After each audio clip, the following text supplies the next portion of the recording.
Hello students, I am your math teacher with your new topic, that is the lines and angles. In the previous chapter we have discussed on the collinear geometry. Okay, in this topic we have discussed that how two lines are performed, a line, a angle.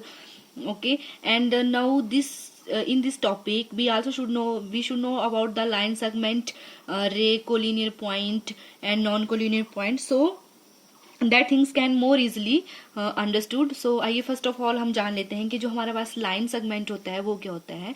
So line segment is a portion of line, ठीक है, which has two end point is called line segment. Line segment क्या है, वो एक line का ही part होता है जिसमें कि हमारे पास टू एंड पॉइंट होते हैं.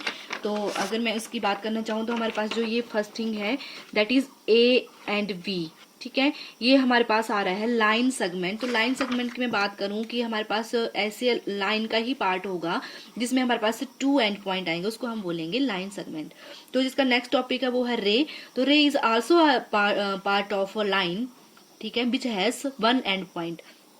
रे भी हमारे पास लाइन का ही एक पार्ट है, पर उसमें ओनली आपके पास लाइन सेगमेंट में टू एंड पॉइंट आ रहे हैं और जो आपकी रे होगी उसमें आपके पास एक ही एंड पॉइंट आएगा. अब बात आ रही है कोलिनियर एंड नॉन कोलिनियर. तो कोलिनियर की जब बात करें तो इफ थ्री और more points are in a straight line, ठीक है, एक ही लाइन के ऊपर आपके पास टू और थ्री पॉइंट्स आ रहे हैं तो उसको हम बोलेंगे that is this is called the collinear points. तो अगर कोलिनियर पॉइंट्स की मैं बात करूं तो ये हमारे पास आ रहा है, देखिए जैसे हमारे पास ये स्ट्रेट लाइन है तो इसमें एक ही पॉइंट के ऊपर आपके पास A B C D points आ रहे हैं तो उसको हम बोलेंगे कोलिनियर पॉइंट्स. इसके बारे में मैंने आपको प्रीवियस चैप्टर में जो है वो अच्छे से एक्सप्लेन कर चुकी हूँ, तो आई होप आपको इसको समझने में ज्यादा दिक्कत नहीं होगी. आगे बात आती है एंगल की.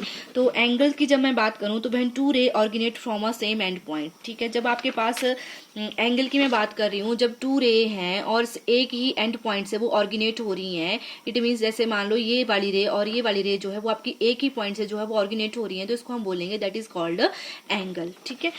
अब इसमें आ रहा है आपके पास interior angle and exterior angle. तो इंटीरियर एंगल की जब मैं बात करूं तो इंटीरियर एंगल मतलब आपके पास जो हो गए वो पॉइंट्स होंगे वो इंटीरियर मतलब एंगल के अंदर की साइड जो इंटीरियर पोर्शन में जो है वो ऑरिजिनेट होंगे तो उनको हम इंटीरियर एंगल बोलेंगे. और जो हमारे पास एक्सटीरियर ऑफ एंगल की बात आएगी, इंटीरियर ऑफ एंगल मतलब एंगल के इंटीरियर इस पोर्शन में आएंगे. और जब एक्सटीरियर ऑफ एंगल की बात आ रही है तो एंगल के इस पोर्शन में जो भी पॉइंट आएंगे उसको बोलेंगे हम एक्सटीरियर ऑफ एन एंगल.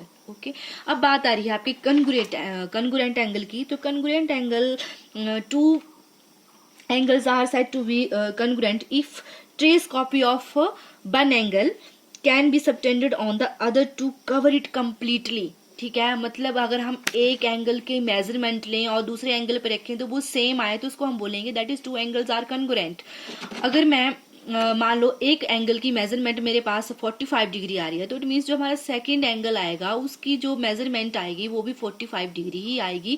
अगर मैं उसकी जो लाइंस ले रही हूँ, उसकी जो रे ड्रॉ कर रही हूँ, उनकी एक डेफिनेट वैल्यूज ले रखी हैं. जैसे मान लो हमारे पास ये टू एंगल्स हैं, अगर एक की मेजरमेंट 45 आ रही है तो दूसरे की मेजरमेंट भी क्या आएगी 45 ही आएगी. अगर ये वाली लाइन मेरे पास 3 सेंटीमीटर तो ये भी 3 सेंटीमीटर ही आएगी. अगर ये 5 है तो ये भी 5 आएगी. इट मीन्स जो एक एंगल है तो वो पूरा कवर करेगा अदर एंगल को, देन हम बोल सकते हैं कि these angles are congruent angle. हम बात आती है आपके पास टाइप्स ऑफ एंगल की. तो अंडरस्टूड है, बहुत प्रीवियस क्लासेस से पढ़ते आज आ रहे हैं आप कि क्या होते हैं हमारे पास टाइप्स ऑफ एंगल. तो there is the types of angle that is the right angle, acute angle, obtuse angle, straight angle, reflex angle, ठीक है. ये बात आती है आपके पास. आगे फर्दर टू न्यू टाइप्स आएंगे आपके पास that is complementary angles and supplementary angles. तो फर्स्ट ऑफ ऑल हम जान लेते हैं राइट एंगल क्या होता है. सभी को पता है, ठीक है. राइट एंगल होता है the angle which measure is 90 degree is known as the 90 degree angle या राइट एंगल, ठीक है. आपके पास एंगल की मेजरमेंट जब आपके पास 90 डिग्री आ रही है तो it means this angle is called क्या, राइट एंगल. ओके, अब बात आती है आपके पास एक्यूट एंगल की. तो the angle having the measure of less than 90, जो 90 से लेस देन होगा उसको हम बोलेंगे एक्यूट एंगल. तो this angle is known as acute angle which measure is less than 90 degree, ठीक है. अब बात आती है एब्ट्यूस की. The measure of angle is greater than 90 degree. 90 degree से जो ग्रेटर मेजरमेंट आएगी उसको हम बोलेंगे एब्ट्यूस एंगल. तो this angle is greater than 90 degree तो इट इज कॉल्ड सॉरी आपका एब्ट्यूज एंगल। अब बात आती है आपके स्ट्रेट एंगल की, ठीक है। तो straight angle, the measure of angle is 180 degree. Understood है सभी को, जिस एंगल की मेजरमेंट 180 डिग्री होगी उसको हम क्या बोलेंगे, स्ट्रेट एंगल। तो this one is a straight angle. Now the next type of angle is reflex angle. तो the measure of angle is greater than 180 but less than 360। कोई एंगल है उसकी मेजरमेंट जो है वो 180 से ज्यादा है और 360 से कम है, तो उस एंगल को हम क्या बोलेंगे, that means that angle is a reflex angle. So this one, ठीक है, दिस एंगल, ये पूरा एंगल आपका 360 डिग्री है। तो ये जो आपका ये वाला पोर्शन है, this angle is called reflex angle which is greater than 180 and less than 360 degree.